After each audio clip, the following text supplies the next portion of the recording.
Just 24 hours after Eric Menendez was denied parole, the board announcing a denial for his brother Lyle Menendez.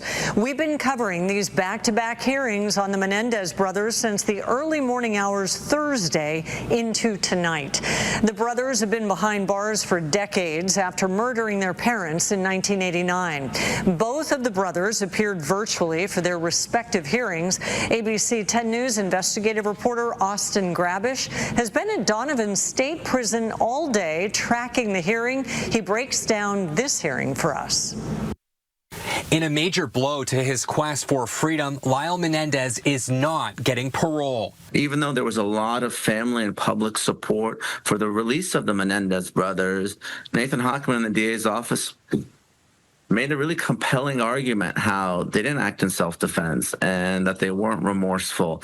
Lyle and his brother Eric murdered their parents Jose and Kitty Menendez in 1989. Despite efforts to rehabilitate, the parole board found Lyle is still a danger to the community.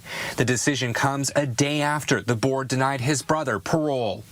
Commissioner Julie Garland said, quote, "You have been a model inmate in many ways who has demonstrated the potential for change.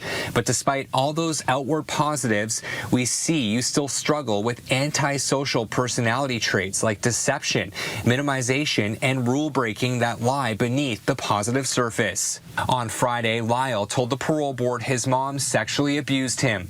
He said, quote, "When I was 13, I felt like I was consenting and my mother was dealing with a lot."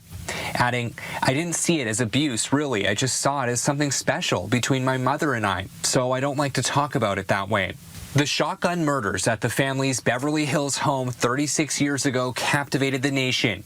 Eric and Lyle have long maintained they were sexually abused by their father. Over the past year, there's been a surge of interest in the case thanks to a Netflix series. Supporters of the brothers, like Raul Montez Jr., say it's time they're released. He came to San Diego from Chicago to show his support. It's not like you run to the police and tell the police, hey, my dad's abusing me. It's more like you're dealing with your direct family. The parole board said a recent assessment found Lyle would pose a moderate risk of violence if he was released. The inmate has had 8 rule violations while behind bars and was caught with a cell phone earlier this year. His attorney, Heidi Rummel, tried to justify the smuggled phone by alleging prison staff were selling details from his calls to the tabloids. She tried unsuccessfully to get the entire matter adjourned after audio from Eric's parole hearing was obtained by ABC News. A spokesperson for the California Department of Corrections says the audio was accidentally shared. Rummel said the department is not following its own rules.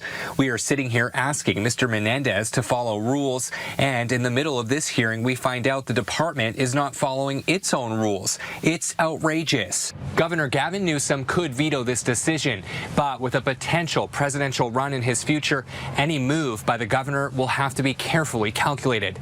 Outside Donovan Prison, Austin Grabish, ABC 10 News.